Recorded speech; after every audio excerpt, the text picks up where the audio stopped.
என்னுடைய நண்பர் ஒருத்தர், அவருக்கு ஜாதகத்தில் நம்பிக்கை உண்டு. அவரே ஜோசியமெல்லாம் பார்ப்பார். என்ன சார் இந்த காலத்தில் இதையெல்லாம் நம்பிக்கிட்டு இருக்கீங்களேன்னு கேட்டா, உங்களுக்கு ஒன்றும் தெரியாது சார். இந்த உலகத்தில் ஒவ்வொருத்தரும் அவங்கவுங்க செய்கிற நல்லது கெட்டதுக்கு தகுந்த பலனை அனுபவிச்சே தீரணும்பார். அது மட்டும் இல்லை, ஒருத்தன் செத்துட்டா கூட அவன் செஞ்ச பாவ புண்ணியங்கள் கூடவே போயிட்டுருக்கோம்பார். அது எப்படி கூட போகும் அப்படின்னு குதர்க்கமாக கேட்டால், அதுக்கு அவர் ஒரு கதை சொன்னார். அது ரொம்ப சுவாரஸ்யமாக இருந்தது. ஒரு ஊரில் ஒருத்தர் இருந்தாராம். அவர் ஜோசியம் பார்க்குறதுல ரொம்ப கெட்டிக்காரரு. ஒருத்தருடைய தலைமுடியை மட்டும் அவர்கிட்ட காட்டினா போதும், அதை மட்டும் பார்த்துட்டு அவருடைய ஜாதகத்தையே சொல்லிவிடுவாராம். அப்பேற்பட்ட திறமை. அந்த ஆள் ஒரு சமயம் கன்னியாகுமரி கடற்கரைக்கு போயிருந்திருக்கிறார். அங்கே கரை ஓரமாக ஒரு மண்டை ஓடு கிடந்திருக்கு. அதை எடுத்து பார்த்துருக்கிறார். அந்த மண்டை ஓட்டை வச்சுக்கிட்டே அதோட ஜாதகத்தை அலசியிருக்கிறார். இந்த மண்டை ஓட்டுக்கு உரிய ஆசாமி வாழ்க்கையில் ரொம்ப கஷ்டப்பட்டுருக்கிறான், நிறைய கஷ்டத்தை அனுபவிச்சிருக்கிறான், அது தாங்க முடியாமல் தான் கடலில் விழுந்து தற்கொலை பண்ணிகிட்டு இருக்கான் அப்படிங்கிறத அவர் கணிச்சுட்டார். இருந்தாலும் இந்த மண்டை ஓடு இன்னமும் அனுபவிக்க வேண்டியது பாக்கி இருக்குது அப்படிங்கிறதையும் அவர் உணர்றார். அது சரி, ஒருத்த உயிரோடு இருக்கிற வரைக்கும் தானே நல்லது கெட்டதை அனுபவிக்க முடியும். செத்ததுக்கு அப்புறமும் பாக்கி இருக்குன்னா அதை எப்படி அனுபவிக்கிறது? இந்த மண்டை ஓட்டுக்கு இன்னும் கொஞ்சம் பாக்கி இருக்குது அப்படிங்கிறது அவருக்கு புரிஞ்சதே தவிர அதோட அர்த்தம் என்னங்கிறது அவருக்கு சரியாக விளங்கலை. சரி, இதை இன்னும் கொஞ்சம் விவரமாக ஆராய்ச்சி பண்ணி பார்ப்போம் அப்படின்னு நினச்சிக்கிட்டு அதை தன்னுடைய வீட்டுக்கு எடுத்துகிட்டு போயிட்டார். அந்த மண்டை ஓட்டை ஒரு பொட்டியில் வச்சு பூட்டினார். தன்னுடைய தனி அறையில் அதை பத்திரமா வச்சுக்கிட்டார். தினமும் ராத்திரி ஆனதும் தன்னுடைய மனைவியை பார்த்து, நீ போய் பூஜை அறையில் தனியாக படுத்துக்கோ அப்படின்னு சொல்லிவிட்டு, இவர் ராத்திரி 12 மணிக்கு பொட்டியை திறந்து அதை பார்ப்பார். மண்டை ஓடு அப்படியே இருந்ததே தவிர இன்னும் கொஞ்சம் பாக்கி இருக்குங்கிறதுக்கு அர்த்தம் அவருக்கு விளங்கலை. அந்த மண்டை ஓட்டுக்கு இன்னும் என்ன பாக்கி இருக்க போகுது? இப்படியே ஒரு 10 நாள் போச்சு. அந்த வீட்டம்மாவுக்கு சந்தேகம் வந்துட்டுது. நம்ம வீட்டுக்காரர் நம்மளை தனியாக ஏன் தூங்க சொல்கிறார் அப்படிங்கிற சந்தேகம். உடனே பக்கத்து வீட்டு அம்மாக்கிட்ட விஷயத்தை சொல்லியிருக்கிறாங்க. அந்த அம்மா உடனே, நீ கவலைப்படாத, நான் கண்டுபிடிச்சி சொல்கிறேன்னு சொல்லிவிட்டாங்களாம். அன்றைக்கி ராத்திரியே ஜன்னல் வழியாக எட்டி பார்த்துருக்குறாங்க. இந்த ஆள் மண்டை ஓட்டை கையில் வச்சுக்கிட்டு அதை திருப்பி திருப்பி அப்படியும் இப்படியும் பார்த்துக்கிட்டு இருந்தது தெரிஞ்சுட்டுது. மறுநாள் காலையில் அவரோட மனைவியை பார்த்தாங்க. ஏம்மா, உன் வீட்டுக்காரருக்கு நீ முதல் மனைவியா 2வது மனைவியா அப்படின்னு கேட்டாங்க. எனக்கு தெரிஞ்ச வரைக்கும் நான் ஒருத்தி தான் அவருடைய மனைவின்னாங்க. அப்படி இல்லை, நீ அவருக்கு 2வது மனைவி. முதல் மனைவியின் மண்டை ஓடு தான் அவர் கையில் இருக்குப்போ, அதை தான் அவர் தினமும் ராத்திரியில் எடுத்து பார்த்துக்கிட்டு இருக்கிறாரு அப்படின்னு விட்டாங்க அந்த அடுத்த வீட்டம்மா. அப்படியா விஷயம்னு சொல்லிவிட்டு கணவன் வீட்டில் இல்லாத நேரமாக பார்த்து அந்த மண்டை ஓட்டை எடுத்து கொண்டாந்து ஒரு உரலில் போட்டு உலக்கையால் குத்தி நொறுக்க ஆரம்பிச்சுட்டுது அந்த அம்மா. வெளியே போயிருந்த அந்த ஆள் அப்போ தான் உள்ளே நுழைஞ்சார். மண்டை ஓடு உலக்கைக்கிட்ட குத்து வாங்கிட்டு இருக்கு. அது அனுபவிக்க வேண்டியது இன்னும் கொஞ்சம் பாக்கி இருக்குது அப்படிங்கிறதுக்கான அர்த்தம் எனக்கு இப்போ தான் புரிஞ்சுதுன்னாராம் அவர். இந்த கதையிலேருந்து நாம் இன்னொரு நீதியையும் புரிஞ்சுக்கணும். அதாவது நம்ம வீட்டை பற்றி நமக்கு தெரியாததெல்லாம் அடுத்த வீட்டுக்காரங்களுக்கு நல்லா தெரியும். ரொம்ப நாளைக்கு முன்னாடி ஒரு நாள் கோவலன் நாடகம் நடந்தது. எங்கே மதுரையில் நடந்தது. அதில் ஒரு முக்கியமான கட்டம். கண்ணகி கிட்ட சிலம்பை வாங்கிக்கிட்டு அதை விற்கிறதுக்காக மதுரை நகருக்கு புறப்படுறான் கோவலன். அந்த சமயத்தில் கண்ணகி பாடுற மாதிரி ஒரு நாடக பாடல் நாடக ஆசிரியர் எழுதினது. அது என்ன பாட்டுன்னா, மா பாவியோர் கூடி வாழும் மதுரைக்கு மன்னா போகாதீர் என்று அப்படின்னு ஆரம்பிக்கும் அந்த பாட்டு. இதுதான் அந்த பாட்டு. இதை கண்ணகி மேடையில் பாடின உடனே கூட்டத்தில் சலசலப்பு. நம்ம ஊர்லேயே நமக்கு முன்னாடியே நின்றுக்கிட்டு மா பாவியோர் கூடி வாழும் மதுரை அப்படின்னு சொல்கிறாங்களே, என்ன தைரியம் அப்படின்னு எல்லாம் குழப்பம் பண்ண ஆரம்பிச்சிட்டாங்க. மக்கள் சத்தம் போட ஆரம்பிச்சிட்டாங்க. எதிர்ப்பு குரல் அது பாட்டுக்கு வர வர அதிகமாக போட்டுது. கொண்டுக்கிட்டு வா அந்த நாடக ஆசிரியரை, எழுதுனது யார் அப்படின்னு ஒரே சத்தம் கூச்சல். வேறு வழி இல்லை. மெதுவாக மேடைக்கு வந்தார் அந்த நாடக ஆசிரியர். 4 பக்கத்திலிருந்தும் கேள்வி கணைகள். மக்களை பார்த்து கொஞ்சம் அமைதியாக இருங்கோ அப்படின்னு சொல்லிவிட்டு தன்னுடைய விளக்கத்தை சொல்ல ஆரம்பித்தார் அந்த நாடக ஆசிரியர். மா அப்படின்னு சொன்னால் திருமகளாகிய லட்சுமி அப்படின்னு அர்த்தம். பா அப்படின்னா கலைமகளாகிய சரஸ்வதி. வி அப்படின்னா மலைமகளாகிய பார்வதி. மா பாவியோர் அப்படின்னா திருமகளும் கலைமகளும் மலைமகளும், இவங்க மூவரும் அப்படின்னு அர்த்தம். இந்த 3 பேரும் வாழ்கின்ற மதுரை புனிதம் நிறைந்தது, சகல செல்வங்களும் நிறைஞ்சது. அப்படிப்பட்ட ஊரில் நான் அணிந்து கொள்ளும் இந்த சாதாரண சிலம்பை யார் வாங்கிக்குவாங்க? அப்படிங்கிற எண்ணத்தோடு தான் கண்ணகி அப்படி சொல்கிறா. அதை நினச்சி தான் நான் எழுதினேன். ஆகவே மதுரையை ரொம்ப சிரமப்படுத்தணும், ரொம்ப மோசமாக எழுதணும் அப்படிங்கிற எண்ணம்லாம் எனக்கு கிடையாது. பெருமைப்படுத்தணும்னு நினச்சி தான் அப்படி எழுதினேன் அப்படின்னு விளக்கம் கொடுத்தாராம். இந்த விளக்கத்தை கேட்டதும் எல்லாரும் ரொம்ப சமாதானம் ஆகிட்டாங்களாம். இப்படி விளக்கம் கொடுத்த அந்த நாடக ஆசிரியர் யார் தெரியுமா? அவர் தான் தமிழ் நாடக உலகின் முதல் ஆசான் சங்கரதாஸ் சுவாமிகள். அவருக்கு நகைச்சுவை உணர்வும் அதிகம். 1920ஆம் ஆண்டு திருநெல்வேலியில் அவர் தங்கியிருக்கிறார் நாடகம் நடத்துறதுக்காக. அவர் தங்கியிருந்த வீட்டில் கொசு மூட்டைப்பூச்சி அதிகமாக இருந்திருக்கு. அவரால் தூங்கவே முடியல. அவர் அனுபவித்த தொல்லைகள் ஒரு பாட்டாக உருவாச்சு. வேடிக்கையாக ஒரு பாட்டு எழுதினாராம். மூட்டையும் கொசுவும் ஒரு வீட்டிலே மீட்டிங் போட்டால் முன்னே நிற்க யாரால் முடியும்? கொசு மோகன ராகம் போல சத்தம் போட்டு முன்னே நின்று செய்திடும் யுத்தம். இதை மறுநாள் நாடகத்தில் கோமாளி வேஷம் போட்ட ஒரு சிறுவனை விட்டு பாட வச்சுருக்கார். எல்லாரும் சிரித்து ரசித்தாங்களாம். சங்கரதாஸ் சுவாமிகள் கல்யாணமே பண்ணிக்கல, துறவி மாதிரியே வாழ்ந்திருக்கார். தமிழ் நாடக கலைக்கு தன்னையே அர்ப்பணம் பண்ணிக்கிட்டவர் அவர். 1922 நவம்பர் மாதத்தில் ஒரு நாள் புதுச்சேரியில் அவர் வாழ்க்கை முடிஞ்சுது. அப்போ அவருக்கு வயசு 55. சங்கரதாஸ் சுவாமிகள் நாடக ஆசிரியர் மட்டும் இல்லை, மேடை நாடக இயக்குனர், தயாரிப்பாளர், அவரே ஒரு சிறந்த நடிகர். ஒரு தடவை சாவித்திரி நாடகத்தில் இவர் யமதர்மனாக வேஷம் போட்டு நடிச்சிருக்கிறார். நாடகம் பார்த்துக்கிட்டு இருந்த கருவுற்ற ஒரு பெண்மணிக்கு பயத்தினால அங்கேயே குழந்தை பிறந்துட்டு தான். அந்த நிகழ்ச்சிக்கு அப்புறம் இவர் இந்த வேஷம் போடுறப்போலாம் ஜனங்களுக்கு முன்கூட்டியே எச்சரிக்கை கொடுக்க ஆரம்பிச்சிருவாராம். அதாவது அப்படி யாராவது பயப்படுறவங்க இருந்தால் கொஞ்சம் கண்ணை மூடிங்க அல்லது எழுந்திரிச்சு போடுங்கன்னு. நடிப்புன்னா அப்படிலாம் இருக்கணும். இந்த காலத்தில் நடிகர் ஒருத்தர் சொன்னார், சார் நான் இந்த நாடகத்தில் நடிக்கிறப்போ முகத்தில் நவரசங்களையும் காட்டி நடித்தேன், உணர்ச்சிகளையெல்லாம் நல்லா காட்டி நடித்தேன். அப்படி இருந்து ஜனங்கள் கல்லை எடுத்து மேடையில் வீசிவிட்டாங்க சார் அப்படின்னார். நாடகத்தில் உங்களுக்கு என்ன வேஷம் அப்படின்னு கேட்டாங்க. அது செத்து கிடக்கிற பணமாக நடித்தேன் சார் அப்படின்னார். ஒரு குரு, இளம் சீடர்கள் எதிரில் உட்காந்துருக்கிறாங்க. குரு பாடம் நடத்திக்கிட்டு இருக்கிறார். சீடர்களுக்கு ஒரு ஆசை, அதாவது ஒரு முக்கியமான மந்திரத்தை நம்ம குருநாதர்கிட்ட இருந்து கற்றுக்கணும் அப்படிங்கிறது அவங்க ஆசை. அது என்ன மந்திரம்னா, இறந்தவரை உயிர்ப்பிக்கக்கூடிய புனித மந்திரம். அதாவது செத்தவங்களுக்கு மீண்டும் உயிர் உண்டாக்குகிற மந்திரம். குருவே தயவு பண்ணி அந்த மந்திரத்தை எங்களுக்கு உபதேசிக்கணும் அப்படின்னு கேட்டாங்க. அது ரொம்ப ஆபத்தானது, அது என்னத்துக்கு உங்களுக்கு வேண்டாமேன்னாராம் குரு. எங்களுடைய நம்பிக்கை உறுதிப்படுறதுக்காகத்தான் கேட்குறோம், வேற ஒன்றும் இல்லை அப்படின்னு நாங்களாம் சீடர்கள். பக்குவப்படாத அறிவுங்கிறது ரொம்ப ஆபத்தானது அப்படின்னாராம் குரு. இது சீடர்களுக்கு புரியல. அது எப்படிங்க பக்குவப்படாத அறிவு ஆபத்தானதுன்னு சொல்கிறீங்க, அப்படின்னா என்ன அப்படின்னு கேட்டிருக்காங்க சீடர்கள். குரு அதுக்கு விளக்கம் கொடுத்தாராம். அந்த மந்திரத்தை எப்போ பயன்படுத்தணுங்கிறது முக்கியம். அதை அறியக்கூடிய ஞானம் ஏற்படுகிற வரைக்கும் அதை தெரிஞ்சுக்காமல் இருக்கிறது தான் நல்லது, இல்லைன்னா ஆபத்துன்னாராம். ஆனால் அந்த சீடர்கள் அதை கேட்குற மாதிரி இல்லை, ரொம்ப பிடிவாதம் பண்ண ஆரம்பிச்சிட்டாங்க. சரி வாங்க சொல்கிறேன்னார் குரு. எல்லோரும் வந்தாங்க. அந்த புனித மந்திரத்தை அவங்களுக்கு ரகசியமாக உபதேசம் பண்ணார். உபதேசம் பண்ணிவிட்டு அவங்களுக்கு எச்சரிக்கையும் கொடுத்தார்.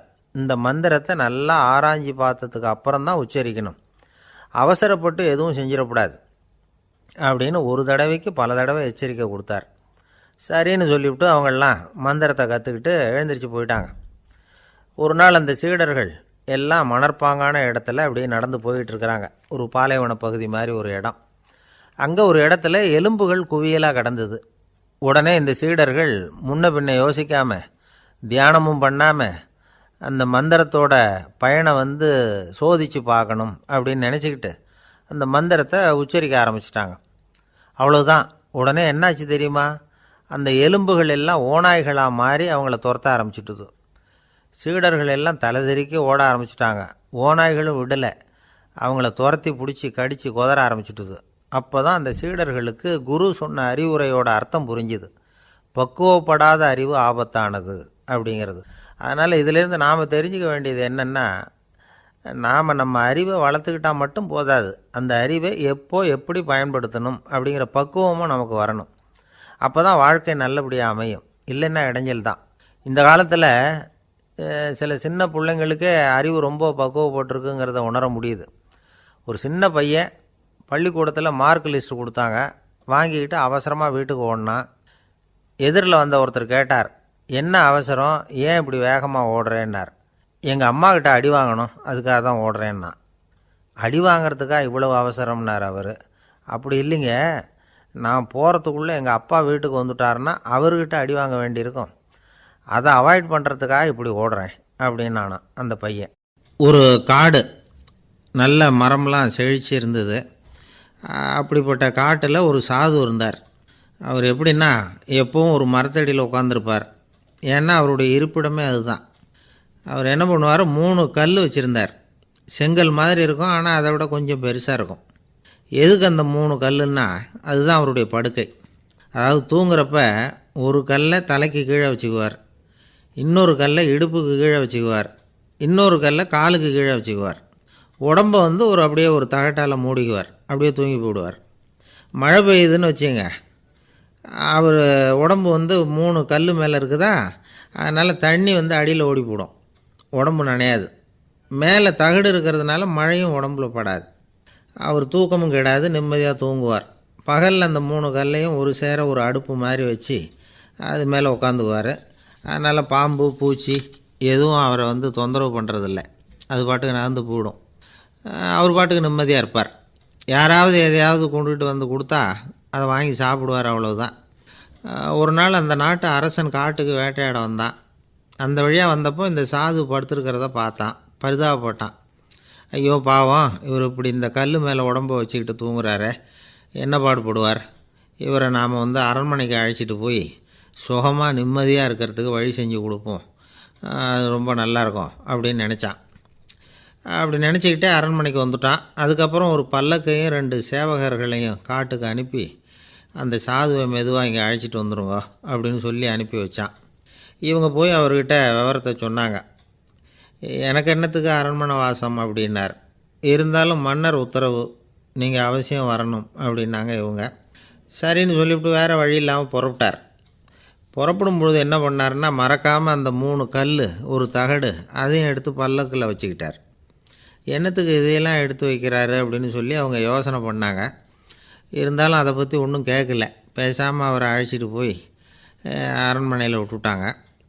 அரசன் ஓடி வந்தான், வரவேற்றான், அறுசுவை உணவு படைத்தான். அவர் படுக்கிறதுக்கு தங்க கட்டில், பட்டு மெத்தை, இப்படி எல்லாம் ஏற்பாடு பண்ணி வச்சான். இங்கே படுத்து ஓய்வு எடுத்துங்க அப்படின்னு சொல்லிவிட்டு அவன் பாட்டு போயிட்டான். மறுநாள் காலையில் பார்க்குறான், சாது படுத்துருக்கிறார். எப்படி தெரியுமா, அந்த பட்டு மெத்தை மேலே 3 கல்லையும் வச்சு வழக்கம் போலவே அது மேலே படுத்துருக்கிறார். அதுக்கு மேலே தகடு. அரசன் பார்த்துட்டு அதிர்ச்சி ஆகிட்டான். என்ன சுவாமி இப்படி அப்படின்னா, சாது சொன்னார், எனக்கு தேவையும் இல்லை குறையும் இல்லை, எல்லா இடத்துலையும் எனக்கு ஒரே மகிழ்ச்சி தான் அப்படின்னார். மகிழ்ச்சிங்கிறது தங்க கட்டிலேயோ பட்டு மெத்தையிலேயோ இல்லை, அது மனசில் இருக்கிற ஒரு விஷயம். உண்மையான மகிழ்ச்சிக்கு வழி மனப்பக்குவம் அப்படிங்கிறது அந்த அரசனுக்கு புரிஞ்சுதான். இந்த காலத்தில் ஒரு சாமியார், அவரை தேடி ஒரு சீடன் வந்தான். என்னாச்சு தெரியுமா, சுவாமி எனக்கு நிம்மதி வேணும், அதுக்கு என்ன வழின்னு கேட்டான். சாமியார் நிமிர்ந்து பார்த்தார். அப்புறம் சொன்னார், நீ ஏகப்பட்ட பேர்கிட்ட கடன் வாங்கியிருக்கிற, அதையெல்லாம் திருப்பி கொடுத்தா தான் உனக்கு நிம்மதி கிடைக்கும்னார். இவனுக்கு ஆச்சரியம். அது எப்படி சாமி, அவ்வளவு கரெக்டாக நான் கடன் வாங்கினதை கண்டுபிடிச்சிங்க அப்படின்னா, உனக்கு கடன் கொடுத்து சாமியாராக போனதே நான் தான்ப்பா, அதனால தான் இந்த கதிக்கு வந்தேன். என்கிட்டயே நிம்மதிக்கு வழி கேட்குறிய, அதுதான்டா வேதனை அப்படின்னாராம் அவர். ஒரு தீக்குச்சி தீப்பெட்டியை பார்த்து கேட்டுதான், நாம் 2 பேரும் தானே உரசிக்கிறோம், ஆனால் நான் மட்டும் தீப்பிடிச்சி எரிஞ்சு போகிறேன், நீ அப்படியே இருக்கிறிய அப்படின்னு தான். அதுக்கு தீப்பெட்டி சொல்லியிருக்குது, உனக்கு தலையில் கணம் இருக்குது அதனால் அழிஞ்சு போகிற அப்படின்னு தான். எப்படி இருக்கு பாருங்கள் இந்த பதில். தலையில் கணம் உள்ளவங்க யாருமே சரியாக இருக்க முடியாது. எவ்வளவு பெரியவங்களாக இருந்தாலும் சரி, ரொம்ப கஷ்டம்தான் அது. கர்வங்கிறது கூடவே கூடாது. இதை விளக்கிறதுக்கு மகான் ஒருத்தர் ஒரு சம்பவத்தை சொல்கிறார். அர்ஜுனன் தீர்த்த யாத்திரை பண்ணானா, அப்போது தென்னிந்தியாவுக்கு வந்திருக்கிறான். ராமேஸ்வரத்துக்கு போனப்போ அங்கே இலங்கைக்கு கல்லுலாம் அடுக்கி போடப்பட்டிருந்த பாலத்தை பார்த்தானா. ஒரு சின்ன குரங்கு அதுக்கு பக்கத்தில் விளையாடிக்கிட்டு இருந்திருக்கு. அதை பார்த்துட்டு அர்ஜுனன் சிரிச்சிருக்கான். ஏன் சிரிக்கிறேன்னு கேட்டிருக்கு அந்த குரங்கு. ராமன் மிகச்சிறந்த வில் வீரன், அப்படி இருக்கிறப்போ அவன் இலங்கைக்கு அம்புகளாலேயே ஒரு பாலம் கட்டியிருக்கலாம். அதை விட்டுட்டு போயும் உன்ன மாதிரி குரங்குகளை துணையாக வச்சுக்கிட்டு இப்படி ஒரு கருங்கல் பாலத்தை கட்டியிருக்கிறானே அப்படின்னு நானா. அம்புகளால் பாலம் கட்ட முடியுமா அப்படின்னு கேட்டு தான் குரங்கு. ஏன் முடியாது, என்னால் முடியுமேன்னு இருக்கான் அர்ஜுனன். அம்பால் பாலம் கட்டலாம், இருந்தாலும் என்ன மாதிரி குரங்குகள் ஏறி நடந்தால் அது தாங்குமா? அதனால தான் ராமர் வந்து கருங்கல் பாலமே கட்டினார் அப்படின்றது குரங்கு சொல்லிச்சான். அப்படியே சொல்கிற, நான் வேணும்னா இப்போ அம்புகளாலேயே ஒரு பாலத்தை கட்டுறேன், நீ அது மேலே ஏறி நடந்து பார். பாலம் விழுந்துட்டுதுன்னா நான் தீ மூட்டி அதில் குதித்து உயிர் தியாகம் பண்ணி விட்றேன் அப்படின்னு நான் ரொம்ப கோபமாக. உடனே அந்த சின்ன குரங்கு பெரிய உருவம் எடுத்துட்டு தான் கையில் கதையோடு அர்ஜுனன் முன்னாடி நிற்கிறான் அனுமன். பார்த்தா, என்னுடைய தலைவர் ராமரையா இழிவாக பேசுகிற, நீ இப்போ பாலம் கட்டு, நான் என்னுடைய பலத்தை காட்டுறேன் அப்படின்னு அனுமன். அர்ஜுனன் வந்து தன்னுடைய காண்டிபத்தை எடுக்கிறான், சரமாரியாக அம்புகளை விடுறான். அதெல்லாம் ஒன்றோட ஒன்று கோத்துக்கிட்டு அப்படியே பாலம் மாதிரி நிற்கிது. அர்ஜுனன் தலை நிமிர்ந்து நின்னான். அனுமன் வந்து உயர கிளம்பி அங்கேருந்து பாலத்தில் வந்து பொத்துன்னு இறங்கினான். பாலம் அப்படியே நொறுங்கி போச்சு தூள் தூளாக.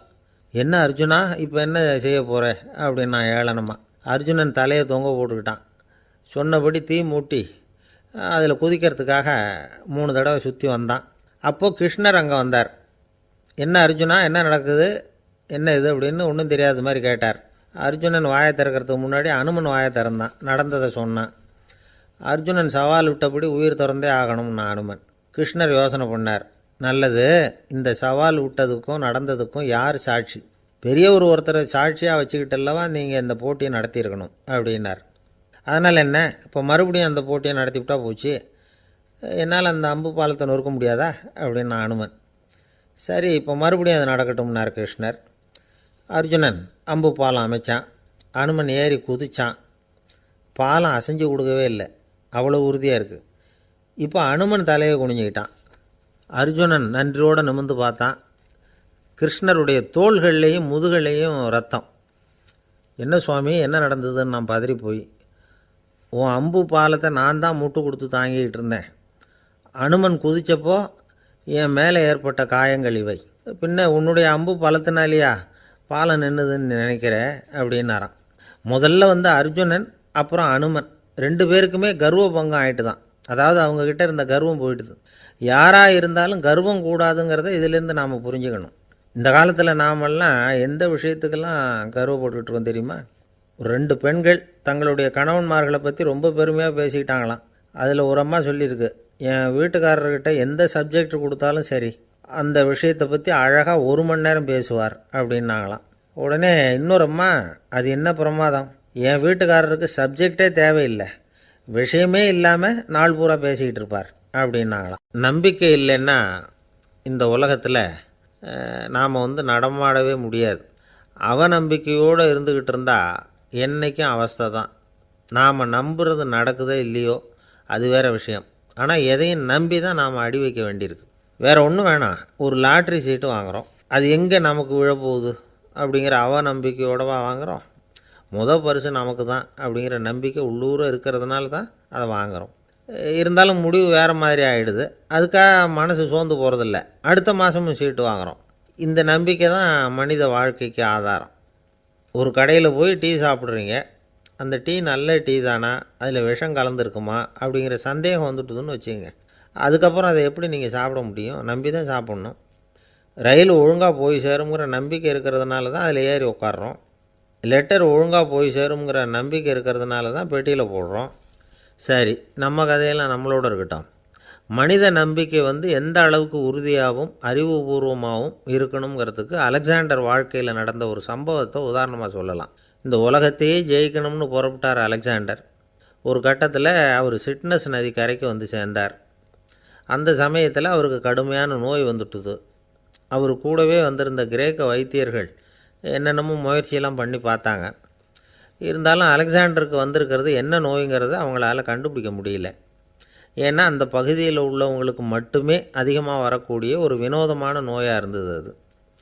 ஆனால் அவர் இருக்கிற இடம் எதிரியோட இடம், பாரசீக மன்னனோட ஆளுகைக்கு உட்பட்ட இடம். என்ன பண்ணுறது அப்படின்னு எல்லாரும் யோசனை பண்ணாங்க. பாரசீக மன்னனோட அரண்மனையில் இருக்கிற வைத்தியர் வந்தால் இந்த நோயை குணப்படுத்தி விடுவார் அப்படின்னு சொன்னாங்க. இருந்தாலும் எதிரியோட நாட்டில் இருக்கிற வைத்தியரை கூப்பிட்டு எப்படி நம்பி வைத்தியம் பார்க்க சொல்கிறது அப்படின்னு சொல்லி எல்லோரும் தயங்கினாங்க. ஆனால் அலெக்சாண்டர் தயங்கலை. பரவாயில்ல, அழைச்சிட்டு வாங்கன்னு விட்டார். உடனே அவரை போய் அழைச்சிட்டு வந்துட்டாங்க. அவர் வந்தார். அலெக்சாண்டர் உடம்பை பரிசோதனை பண்ணி பார்த்தார். சரி, இதை வந்து குணப்படுத்தி விடலாம், பயப்பட வேண்டியதில்லை, ஆனால் இதுக்கு ஒரு மூலிகை ரசம் தயார் பண்ணி கொடுக்கணும். நான் போய் அதை தயார் பண்ணிவிட்டு 2 நாளில் திரும்பி வந்துடுறேன் அப்படின்னு சொல்லிவிட்டு போனார் அந்த வைத்தியர். அதே மாதிரி 2 நாளில் திரும்பி வந்தார் மூலிகை ரசத்தோட. இதுக்கு இடையில் அலெக்சாண்டரோட தளபதிகளில் ஒருத்தர் ரகசியமாக ஒரு எச்சரிக்கை கடிதம் கொடுத்து அனுப்பியிருக்கிறான். அதை வாங்கி என்ன விஷயம்னு பார்த்தார். இப்போ உங்ககிட்ட வந்திருக்கிற எதிரி நாட்டு வைத்தியரை நம்பாதீங்கோ, அவன் கொண்டுகிட்டு வந்திருக்கிற மூலிகை ரசத்தில் விஷம் கலந்துருக்குது அப்படின்னு அதில் எழுதியிருக்கு. அதை பார்த்தார் அலெக்சாண்டர். இருந்தாலும் கொஞ்சம் கூட அலட்டிக்கலை.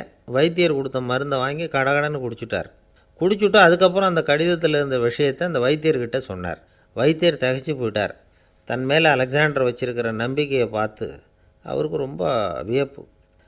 வைத்தியர் உண்மையிலேயே நல்ல மருந்து தான் கொண்டுகிட்டு கொடுத்துருக்கிறார், அதில் விஷம்லாம் எதுவும் கலக்கலை. அதுக்கப்புறம் அலெக்சாண்டர் அந்த வைத்தியரை பார்த்து சொன்னாராம், நம்பிக்கைங்கிற அச்சாணியை ஆதாரமாக வச்சுக்கிட்டு தான் இந்த உலகம் சுற்றிக்கிட்டு இருக்குது. எனக்கு எதிரியாக இருந்தாலும் பாரசீக மன்னர் ரொம்ப பெரியவர். அப்பேற்பட்ட மன்னருடைய அரண்மனை வைத்தியர் தொழில் நேர்மை இல்லாதவராக இருக்க மாட்டார். அப்படி இருந்தால் அவரை அரண்மனை வைத்தியராக வச்சிருக்கவே மாட்டாங்க அப்படின்னு நம்பினேன். என்னுடைய நம்பிக்கை வீண் போகலை அப்படின்னாராம். இதுதான் மானுட நம்பிக்கைங்கிறது. இந்த காலத்துலேயும் இது மாதிரி இந்த மானுட நம்பிக்கையை ரொம்பவும் சாமர்த்தியமாக கையாளுகிற கெட்டிக்காரங்க சில பேர் இருக்கிறாங்க. இந்த காலத்து குரு, அவருக்கு ஒரு சிஷ்யன். குரு முன்னாடி அந்த சிஷ்யன் ரொம்ப பணிவாக நின்று, குருவே, உங்கள் கையால் விஷத்தை கொடுத்தாலும் அதை வாங்கி மடமடன்னு குடிச்சிருவேன் அப்படின்னா. உன்னுடைய குரு பக்தியை மெச்சினேன் அப்படின்னார் குரு. அதுக்கு அந்த சிஷ்யன், அப்படி இல்லை குருவே, உங்கள்கிட்ட சிஷ்யனாக இருக்கிறத விட உங்கள் கையால் விஷத்தை வாங்கி குடிச்சு விட்றது ரொம்ப நல்லது, அதனால தான் அப்படி சொன்னேன் அப்படின்னா. ஒரு ஊரில் ஒரு பெரிய ஞானி இருந்தார். அவர் படுக்கையில் இருந்தார். இன்னும் கொஞ்சம் நேரம்தான் அவர் இந்த உலகத்தில் இருக்க போகிறார். அவரை சுற்றி ஏகப்பட்ட கூட்டம். ஏற்கனவே அவருடைய உபதேசங்களை கேட்டவங்க பல பேர் அவரை சுற்றி நிற்கிறாங்க. அந்த ஞானி மெதுவாக கண்ணை திறந்து பார்க்குறார். எல்லாரும் அவருடைய கடைசி வார்த்தையை கேட்கறதுக்காக அவளோட காத்துக்கிட்டு இருக்கிறாங்க. அந்த ஞானி மெதுவாக பேச ஆரம்பித்தார்.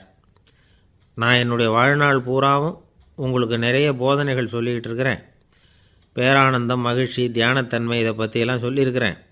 இப்போ நான் வேறு ஒரு கரைக்கு போய்கிட்டுருக்கிறேன். நான் இனிமேல் இந்த கரையில் இருக்க மாட்டேன். நீங்கள் நான் சொன்னதையெல்லாம் கேட்டீங்க, ஆனால் எதையும் நீங்கள் நடைமுறைப்படுத்தி பார்க்கல. எல்லாம் கேட்டதோடு சரி, அதோடு விட்டுவிட்டீங்க. அப்புறம் அதை தள்ளி போட்டுக்கிட்டே வந்துட்டீங்க. மேலும் அதை தள்ளி போடுறதுல எந்த பிரயோஜனமும் கிடையாது. இப்போ நான் போய்கிட்டு இருக்கிறேன், உங்களில் யாராவது என்னோட வர்றதுக்கு தயாரா அப்படின்னு கேட்டார். அவ்வளவுதான், யாரும் வாயை திறக்கலை. ஒரே மௌனம், சத்தமே இல்லை. ஒருத்தர் பார்த்துக்கிட்டே நிற்கிறாங்க. அந்த கூட்டத்தில் ஒரு ஆள் அந்த ஞானி கூடவே 40 வருஷத்துக்கு மேலே இருந்திருக்கிறான். அவனும் வாயை திறக்காமல் இன்னொருத்தன் முகத்தை பார்த்துக்கிட்டே நிற்கிறான். இந்த சமயத்தில் பின்னாடி நின்றுக்கிட்டு இருந்த ஒருத்தன் கையை தூக்கினான். ஞானி அவனை பார்த்தார். சரி, ஒருத்தனுக்காவது நம்மோட வர்றதுக்கு தைரியம் இருக்குது அப்படின்னு நினச்சார். ஆனால் அந்த ஆள் என்ன சொன்னான் தெரியுமா? ஐயா, நீங்கள் கேட்குறப்போ நான் உடனே எழுந்திருக்கல, கையை மட்டும்தான் தூக்கினேன். என்ன காரணம்னா, நான் எப்படி அடுத்த கரைக்கு சேர்றதுங்கிறது தெரிஞ்சுக்கிறதுக்காக தான். அந்த விவரத்தை மட்டும் இப்போ உங்ககிட்ட இருந்து நான் தெரிஞ்சுக்க ஆசைப்பட்றேன். ஏன்னா இப்போ நான் உங்கள் கூட வர்றதுக்கு தயாராக இல்லை. எவ்வளவோ காரியங்களை நான் இன்னும் இங்கே முடிக்க வேண்டி இருக்குது. வீட்டுக்கு ஒரு விருந்தினர் வந்திருக்கிறார். என்னுடைய இளைய மகனுக்கு கல்யாணம் பண்ணி வைக்கணும். அதனால் இன்றைக்கி உங்கள் கூட வர முடியாது. அது மட்டும் இல்லை, இப்போ உங்கள் கூட அடுத்த கரைக்கு வந்தால் திரும்பி வர முடியாதுன்னு வேறு சொல்கிறீங்க. அதனால் இப்போ நான் வரல. இன்னொரு நாள் நிச்சயமாக நான் வர்றேங்க, உங்களை சந்திக்கிறேன். அதனால் இப்போ நீங்கள் இன்னொரு தடவை எங்களுக்கு விளக்கமாக சொல்லணும். ஏற்கனவே பல தடவை சொல்லியிருக்கிறீங்க. தயவு பண்ணி இப்போ ஒரு தடவை சொன்னீங்கன்னா சௌகரியமாக இருக்கும். அந்த அடுத்த கரையை அடையிறது எப்படி? இப்போ ஒரு தடவை அதை விளக்கமாக சொல்லிட்டிங்கன்னா நல்லா ஞாபகப்படுத்திக்குவேன். அது சரியான சமயம் வர்றப்போ இது எனக்கு உதவியாக இருக்கும் அப்படின்னு நானும். ஆனால் உண்மை என்ன தெரியுமா? அந்த சரியான சமயம் வரவே இல்லை அப்படிங்கிறது தான் உண்மை. இப்படி அந்த கதை முடியும். இந்த கதை அந்த ஒரு ஆளுக்கு மட்டும் இல்லை, கிட்டத்தட்ட எல்லாருக்குமே அது பொருந்தும் அப்படிங்கிறாங்க விவரம் தெரிஞ்சவங்க. எல்லாருமே அந்த சரியான தருணத்துக்காகத்தான் காத்துக்கிட்டு இருக்கிறாங்களாம். அதுக்காக ஜோசியம் பார்க்குறாங்க, கைரேகை பார்க்குறாங்க. நாளைக்கு என்ன நடக்குங்கிற ஆவலில் எல்லாரும் காத்துக்கிட்டு இருக்கிறாங்க. ஆனால் அந்த ஒரு நாள் ஒருபோதும் வரப்போகிறதில்ல. நீங்கள் தள்ளி போடுறதுக்காக பல அர்த்தமில்லாத காரணங்களை தேடுறீங்க அப்படிங்கிறார் ஒரு ஞானி.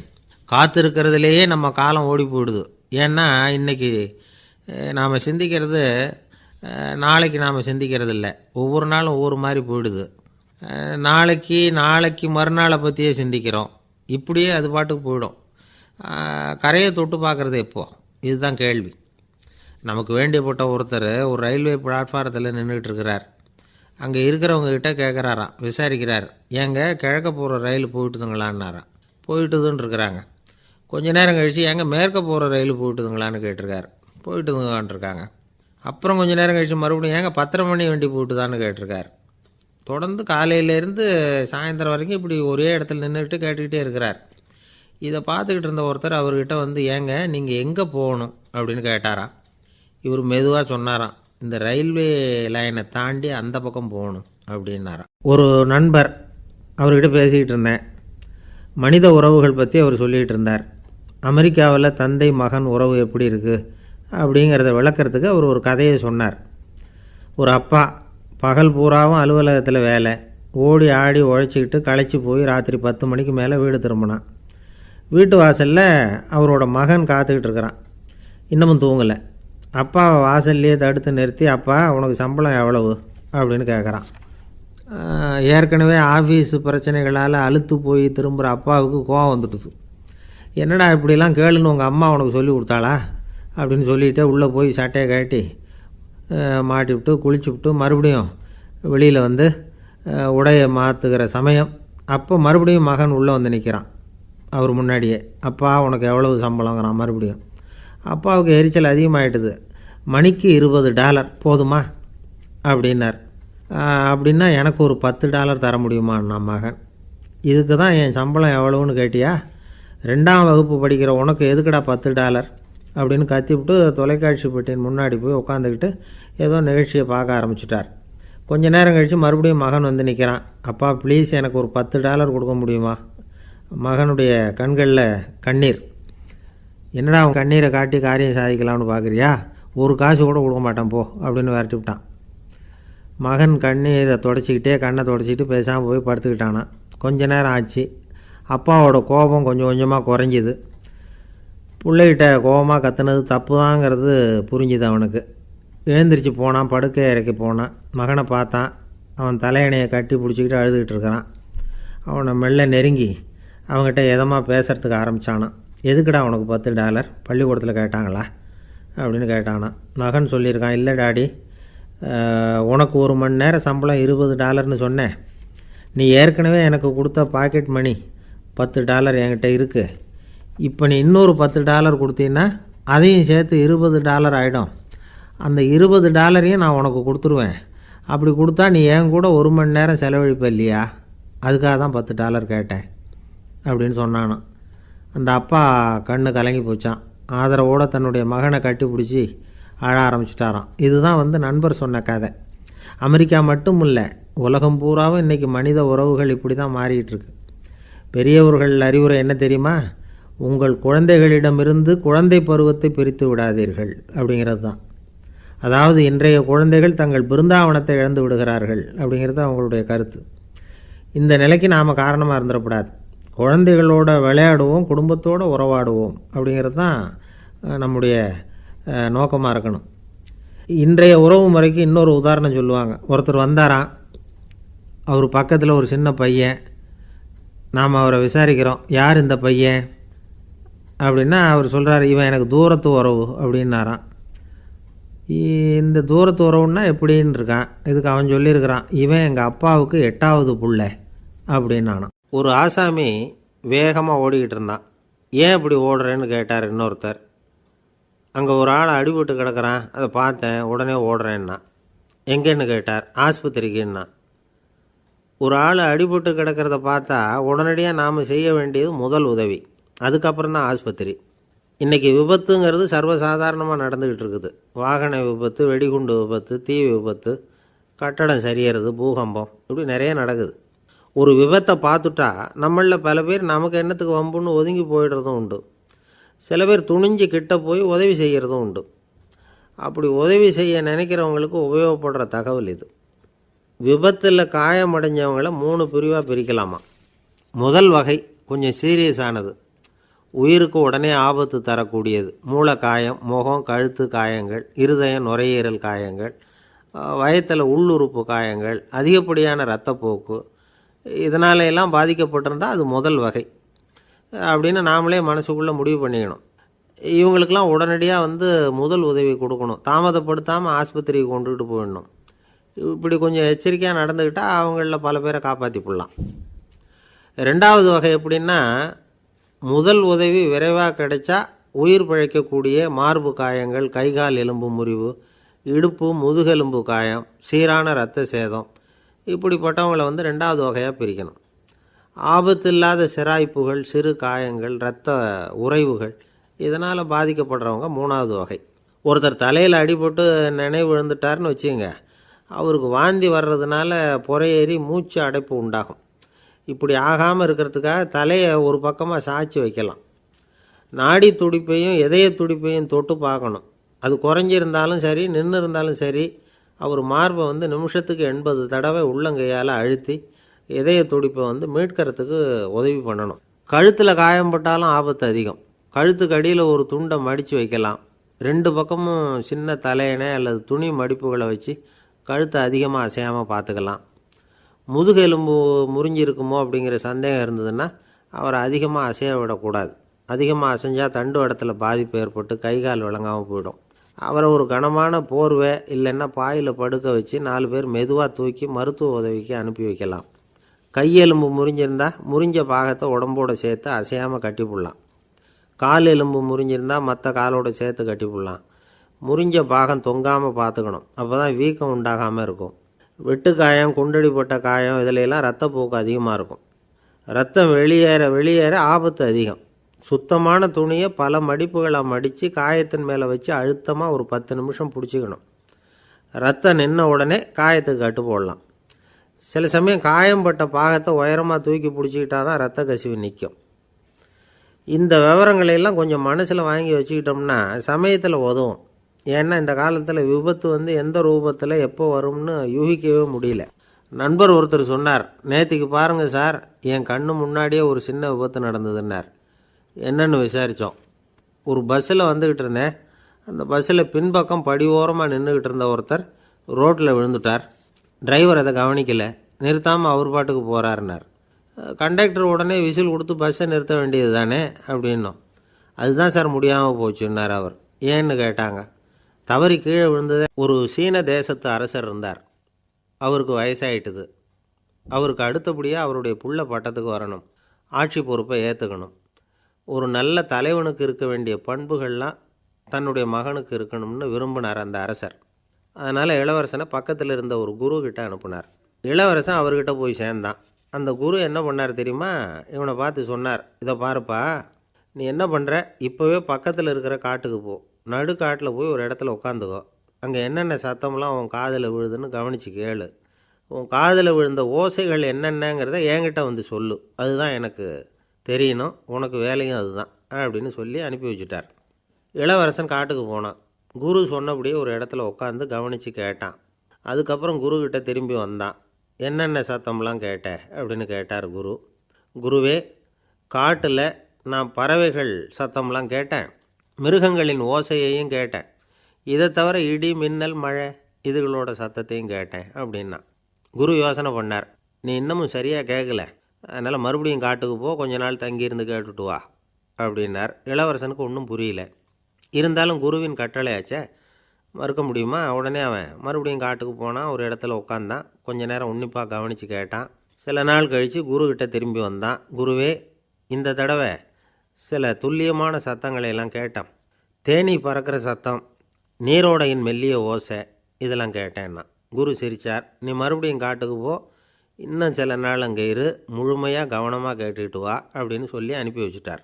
இளவரசனுக்கு குழப்பம் அதிகமாயிட்டுது. ஒன்றுமே புரியல. மறுபடியும் காட்டுக்கு போனான். மௌனமாக ஒரு இடத்துல உட்காந்துட்டான். அப்படியே தியானத்தில் ஆழ்ந்துட்டான். சில நாளில் அவனுக்கு இதுவரை கேட்காத ஓசைகள்லாம் கேட்க ஆரம்பிச்சிட்டுது. இதைத்தான் நான் கேட்கணும்னு என்னுடைய குரு எதிர்பார்த்துருக்கிறாருங்கிறத புரிஞ்சுக்கிட்டான். உடனே குருக்கிட்ட ஓடனான். குருவே, இந்த தடவை காதுகளுக்கு கேட்க முடியாத சில ஓசைகளை கூட என்னால் உணர முடிஞ்சுது. பூ மலருகிற ஓசை, சூரியனால் பூமி சூடாகிறப்போ எழுகிற ஓசை, காலை பனித்துளியை இந்த புல்லுலாம் குடிக்கிற ஓசை, இது எல்லாம் என்னால் நல்லா கேட்க முடிஞ்சுது அப்படின்னா. குருவுக்கு இப்போ தான் திருப்தி ஏற்பட்டு தான். இளவரசனை பார்த்து சொன்னார், இதை பாருப்பா, இப்போ தான் நாட்டை ஆளுகிற தகுதி உனக்கு வந்திருக்குது அப்படின்னு சொல்லி அதுக்கு விளக்கமும் கொடுத்தாராம். எந்த அரசன் தன்னுடைய மக்களின் இதயம் பேசுகிற மௌன மொழியை மௌன வார்த்தைகளை கேட்குறானோ அவன்தான் ஆள தகுதி உள்ளவன். எந்த அரசன் தன்னுடைய மக்களின் உணர்ச்சிகளை உண்மையாக உணர்றானோ அவன்தான் முதன்மையான அரசன். போலி வார்த்தைகளை மட்டும் கேட்டுட்டு பல மௌன ராகங்களை காதில் வாங்கிக்காதவன் அரசனே இல்லை. எந்த நாட்டில் எப்போ ஒரு அரசன் தன்னுடைய மக்களின் உணர்ச்சிகளை கேட்க மறுக்கிறானோ அன்னையிலேருந்தே அந்த நாடு அழிய தொடங்குது அப்படின்னு அர்த்தம். இதுதான் அந்த குரு இளவரசனுக்கு போதித்தது. வாயால் பேசுகிறத மட்டும் கேட்டு ஏமாறக்கூடாது, உணர்ச்சிகளையும் கேட்குறதுல தான் மனப்பக்குவம் உண்டாகும். மக்கள் உணர்ச்சிகளை புரிந்து கொள்ளாத அரசர்கள் நீடிச்சிருக்க முடியாது. அது மாதிரி நாடுகளில் அடிக்கடி குழப்பம் தான் உண்டாகும். அப்படி இருந்தால் அடிக்கடி ஆட்சி மாறிக்கிட்டு இருக்கும். அப்படிப்பட்ட ஒரு தேசம், அங்கே ஒரு சிறைச்சாலையில் 3 கைதிகள் பேசிக்கிட்டு இருந்தாங்க. ஒருத்தன் சொன்னான், நான் இந்த நாட்டு ராஜாவை எதிர்த்து பேசிக்கிட்டு இருந்தேன், அதனால் என்னை பிடிச்சி கொண்டாந்து இங்கே போட்டுவிட்டாங்க அப்படின்னா ஒருத்தன். இன்னொருத்தன் சொன்னான், நான் இந்த நாட்டு ராஜாவை ஆதரித்து பேசிக்கிட்டு இருந்தேன், அதனால் என்னை பிடிச்சி கொண்டாந்து இங்கே தள்ளிவிட்டாங்க அப்படின்னா. அது சரி, நீ என்ன தப்பு பண்ண அப்படின்னு சொல்லி 3வது ஆளை பார்த்து இவங்க கேட்டாங்க. அதுக்கு அந்த ஆள் சொல்கிறான், நான் தான் இந்த நாட்டு ராஜா அப்படின்னானா. ஒரு அம்மா தெருவில் உட்காந்து என்னத்தையோ தேடிட்டு இருக்கிறாங்க. அந்த அம்மா ஒரு சூஃபி ஞானி. அவங்க பேர் என்னென்னா ரபியா அல் அடாவியா. அந்த அம்மாவுக்கு கண் கூட தெளிவாக தெரியாது. அந்த பக்கமாக வந்த சில பேர் இவங்களுக்கு உதவி செய்கிறதுக்காக வந்தாங்க. என்ன தேடிகிட்டு இருக்கிறீங்க அப்படின்னு கேட்டாங்க. இதுக்கு அந்த அம்மா, அந்த கேள்வி அவ்வளோ முக்கியத்துவம் இல்லை, நான் தேடிகிட்டு இருக்கிறேன், உங்களால் முடிஞ்சால் எனக்கு உதவி பண்ணலாம் அப்படின்னாங்களாம். உதவி செய்ய வந்தவங்களுக்கு ஆச்சரியம். எதை தேடுறோங்கிறது தெரியாமல் இப்படி ஏன் நேரத்தை செலவழிக்கிறீங்க, நாங்கள் எப்படி உங்களுக்கு உதவ முடியும், எங்களுக்கு ஒன்றும் புரியலையே அப்படின்ட்டுருக்காங்க. சரி, உங்களை திருப்தி பண்ணுறதுக்காக சொல்கிறேன், ஒரு குண்டூசி தொலைஞ்சி போச்சு, அதை தேடுறேன் அப்படின்னாங்களாம் அந்த அம்மா. அதுக்கப்புறம் இவங்களும் சேர்ந்து தேட ஆரம்பிச்சிட்டாங்க. கொஞ்ச நேரம் ஆச்சு, ஒன்றும் கிடைக்கல. உதவி செய்ய வந்தவங்களும் அழுத்து போட்டாங்க. அப்புறம் கேட்டாங்க, இதை பாருங்கம்மா, இது ரொம்பவும் பெரிய தெரு, அகலமான தெரு, அதனால் குறிப்பாக நீங்கள் எந்த இடத்துல அந்த குண்டூசியை தொலைச்சிங்க அதை சொல்ல முடியுமான்னாங்களாம். இதுக்கு அந்த அம்மா, நீங்கள் மறுபடியும் அர்த்தமில்லாத கேள்வியை கேட்குறீங்க, உங்கள் கேள்விக்கும் நான் தேடுறதுக்கும் என்ன சம்மந்தம்னாங்களாம். இதை கேட்டதும் அவங்க ஒரு மாதிரி ஆகிட்டாங்க. என்னம்மா நீங்கள் பைத்தியம் மாதிரி பேசுகிறீங்க அப்படின்னாங்களாம். சரி, உங்களை மறுபடியும் திருப்திப்படுத்துறதுக்காக சொல்கிறேன், அதை நான் எங்கள் வீட்டில் தொலைச்சுட்டேன் அப்படின்னாங்களாம். அப்புறம் எதுக்காக இங்கே தேடிட்டு இருக்கிறீங்க அப்படின்னு கேட்டிருக்காங்க. ஏன்னா இங்கே தான் வெளிச்சம் அதிகமாக இருக்குது, அங்கே வீட்டுக்குள்ளே இருட்டாக இருக்குது, அதனால் இங்கே தேடுறேன், வெளிச்சம் உள்ள இடத்துல தானே தேட முடியும் அப்படின்னாங்களாம் அந்த ஞானி.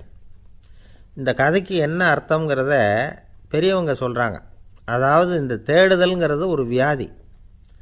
அது நம்ம சதா அலைய வைக்கும், பைத்தியமாக மாற்றுறதுக்கு முயற்சி பண்ணோம்.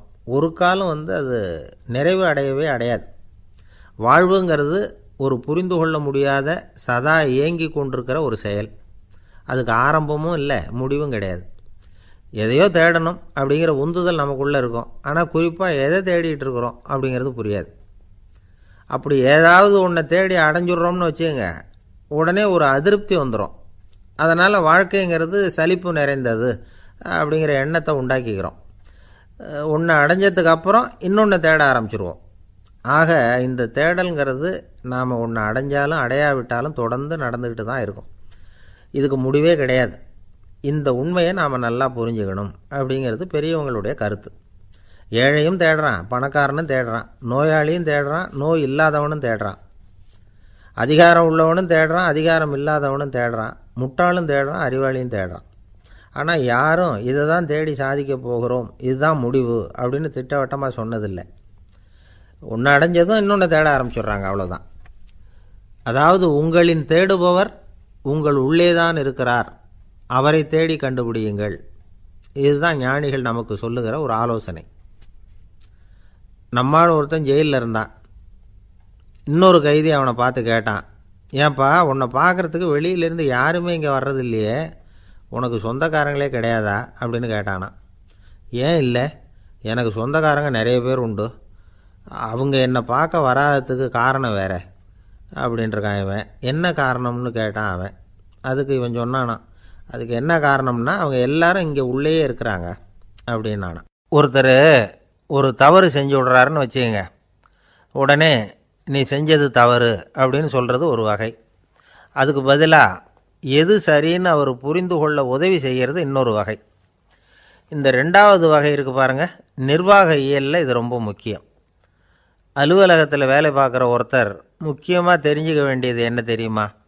சக ஊழியர்கள்கிட்ட எப்படி பழகணும், மேலதிகாரிகள்கிட்ட எப்படி பழகணும், தனக்கு கீழே வேலை செய்கிறவங்கக்கிட்ட எப்படி பழகணும், வாடிக்கையாளர்கள்கிட்ட எப்படி பழகணும், இவங்க எல்லார்கிட்டையும் செம்மையான உறவை ஏற்படுத்திக்கிறது எப்படி, இதையெல்லாம் சொல்லிக் கொடுக்குற பாடம்தான் இன்டர் பர்சனல் ஸ்கில், திறமையான உறவு அப்படிங்கிறது. எந்த வேலையில் இருந்தாலும் சரி, இந்த உறவுகளை வளர்க்கும் திறன் உள்ளவங்க சீக்கிரம் முன்னுக்கு வந்துடுறாங்க. மற்றவங்கக்கிட்ட உறவை பலப்படுத்திக்கிறது எப்படி அப்படின்னு தெரிஞ்சுக்கிட்டோம்னா எந்த ஒரு தடையையும் சுலபமாக தாண்டி செய்கிற தொழிலில் முன்னுக்கு வந்துடலாம். ஹார்வர்டு பல்கலைக்கழகத்தில் ஒரு கணக்கெடுப்பு பண்ணி பார்த்தாங்களாம். பார்க்குற வேலையில் எது மாதிரி குணாதிசயம் உள்ளவங்க வேகமாக முன்னுக்கு வர்றாங்க அப்படின்னு தெரிஞ்சுக்கிறதுக்காக இந்த கணக்கெடுப்பு. வெவ்வேறு துறையில் வேகமாக முன்னுக்கு வந்திருக்கிற பல பேரை சந்தித்து இந்த சர்வேயை நடத்தியிருக்கிறாங்க. அவங்க கண்டுபிடிச்சி சொல்லியிருக்கிற உண்மை என்ன தெரியுமா? ஒருத்தர் ஒரு வேலையில் இருந்தால் அது சம்பந்தப்பட்ட சப்ஜெக்ட் பற்றிய அறிவு 35% இருந்தால் போதுமா. ஆனால் உறவுகளை வளர்க்கக்கூடிய திறன், இன்டர் பர்சனல் ஸ்கில்லு 65% வேணும். இப்படி உள்ளவங்க சீக்கிரம் முன்னுக்கு வந்துடுறாங்களாம். அதனால் ஒருத்தருக்கு வேலை சரியாக புரியலைன்னா கூட விவரமாக மற்றவங்கக்கிட்ட பழகிறது எப்படின்னு புரிஞ்சால் போதும், அவர் முன்னுக்கு வந்துடலாம். அலுவலகங்களில் மட்டும் இல்லை, எல்லா இடங்கள்லேயும் இது ரொம்ப முக்கியம். வீட்டுக்குள்ளேயும் இது ரொம்ப முக்கியம், வீட்டுக்கு வெளியேயும் இது முக்கியம். அடுத்தவங்கக்கிட்ட பழகிறது எப்படிங்கிறத தெரிஞ்சிக்காதவன் வாழ்க்கையில் முன்னேற முடியாது. இன்றைக்கி ஆயுதங்களால் காயப்படுத்தி கொள்ளுகிறவர்களை விட வார்த்தைகளால் காயப்படுத்தி கொள்ளுகிறவர்கள் தான் அதிகம். பெரியவங்க என்ன சொல்கிறாங்க தெரியுமா? நீங்கள் இந்த பூமியில் பிறந்ததன் அர்த்தம் பூர்த்தி ஆகணும்னா அடுத்தவங்களுக்கு உதவி பண்ணுங்க. அடுத்தவங்களுக்கு உதவி செய்ய முடியாவிட்டால் கூட பரவாயில்லை, ஆனால் யாரையும் புண்படுத்தி விடாதீங்க அப்படின்னு சொல்கிறாங்க. எனக்கு தெரிஞ்ச ஒருத்தர் ஒரு அலுவலகத்தில் வேலை பார்க்குறார். அவர் சொல்லுவார், எனக்கு இந்த இன்டர் பர்சனல் ஸ்கில் ரொம்ப அதிகம் சார். சக ஊழியர்கள்கிட்ட ரொம்ப சுமூகமாக நடந்துக்குவேன். என் கூட வேலை பார்க்குற ஒருத்தருக்கு ஏதாவது ஒரு கஷ்டம்னா அந்த சமயத்தில் அவர் செய்ய வேண்டிய வேலையை நான் செஞ்சுருவேன் சார் அப்படிம்பார். நான் அவர்கிட்ட சமீபத்தில் அப்படி ஏதாவது செஞ்சுருக்கீங்களா அப்படின்னு கேட்டேன். செஞ்சுருக்கேன் சார். போன வாரம் புதன்கிழமை ஆஃபீஸில் என் பக்கத்து சீட்டுக்காரருக்கு வயிற்று வலி.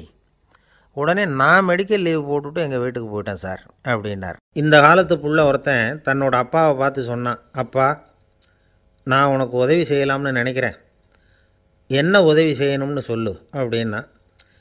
நீ சும்மா இருந்தால் அதுவே எனக்கு செய்கிற பெரிய உதவிடா அப்படின்னார் அப்பா. சும்மா இருக்கிறதும் ஒரு உதவி தான், அது மாதிரி மௌனமும் ஒரு சமூக சேவை தான் அப்படிங்கிறார் காஞ்சி பெரியவர். நமக்கு 5 புலன்கள் இருக்குது, மெய், வாய், கண், மூக்கு, செவி. இந்த 5லேயும் அதிகப்படியான வேலை எதுக்குன்னு நினைக்கிறீங்க? வாய்க்கு தான். ஏன்னா அதுக்கு 2 வேலை.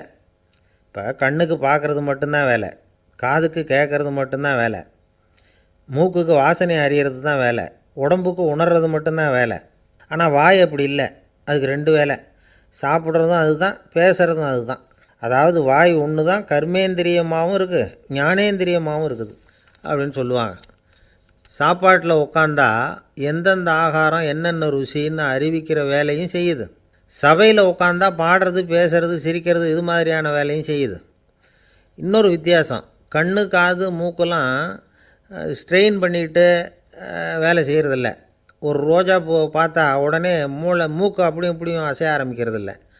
ஒரு சங்கீதத்தை கேட்ட உடனே காது ஆட ஆரம்பிக்காது. ஆனால் வாய் அப்படி இல்லை, அது பேசினாலும் சரி சாப்பிட்டாலும் சரி அசைஞ்சு தான் ஆகணும். ஆக மற்றதை விட வாய்க்கு வேலை ஜாஸ்தின்னு தெரியுது. சாப்பிட்றது, பேசுறது அப்படின்னு 2 காரியம் அதுக்கு. இப்படி 2 காரியம் இருக்கிறதுனால அது 2ஐயும் பாதியாக குறைச்சிக்கணுங்கிறது கடவுள் அபிப்பிராயமாக இருக்கணும் அப்படிங்கிறார் காஞ்சி பெரியவர். ஆனால் இப்போ நாம் அப்படியே நடந்துக்கிறோம், அதுக்கு நேர்மாறாக நடந்துக்கிறோம். நாம் சாப்பிட்றதும் அதிகம், பேசுகிறதும் அதிகம், 2 வேலையையும் தேவைக்கு அதிகமாகவே செய்கிறோம். வாய் தான் ரொம்ப ஓவர் ஒர்க்குடு. அதுக்கு ஓய்வு கொடுத்தா உடம்பும் நல்லாயிருக்கும், உலகமும் நல்லாயிருக்கும். மௌன விரதம் இருக்கிறதெல்லாம் எதுக்காக நினைக்கிறீங்க? இதுக்காக தான்.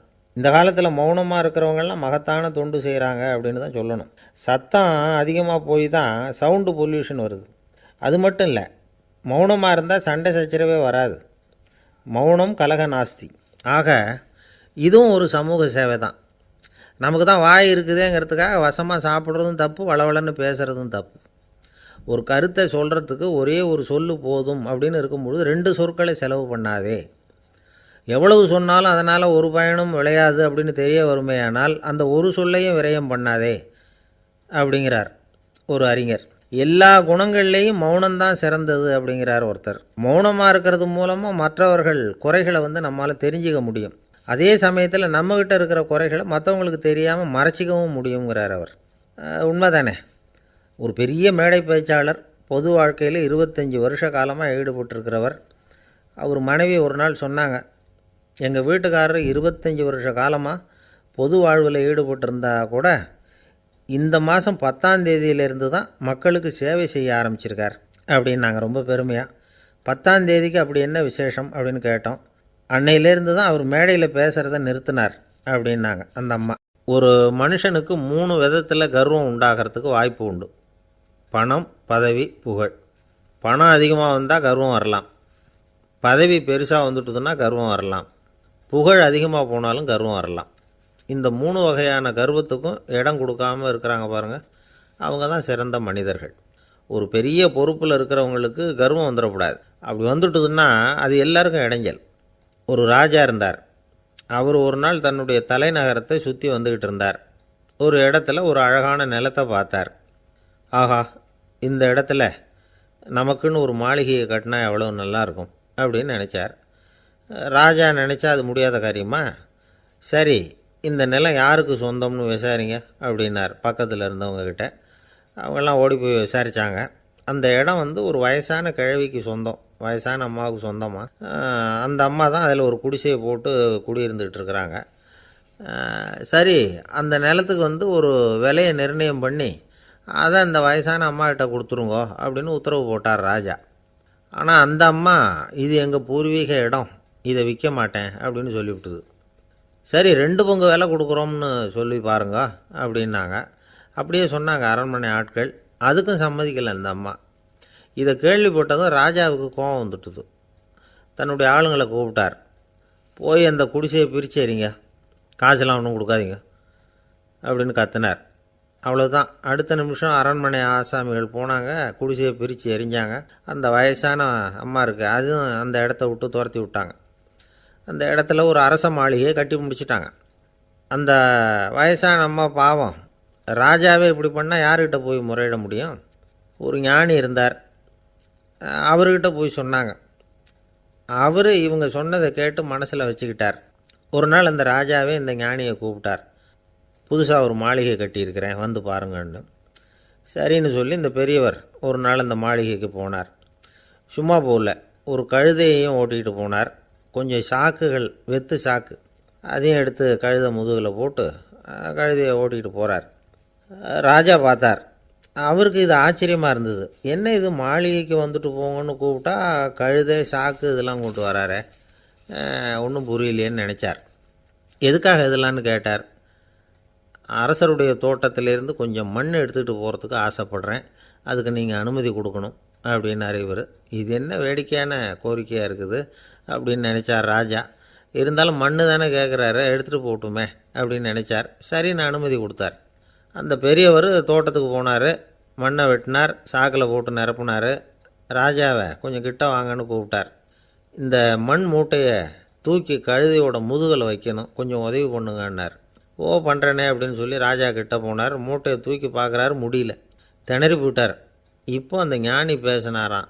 அரசே, இந்த ஒரு சாக்கு மண்ணையே உங்களால் தூக்க முடியல, அந்த கிழவிகிட்ட இருந்து அந்த அக்கிரமமாக அபகரித்த இந்த தோட்டம் பூராவையும் சுமக்கணும்னு ஆசைப்படுறீங்களே, அது உங்களால் முடியுமா அப்படின்னு கேட்டாராம்.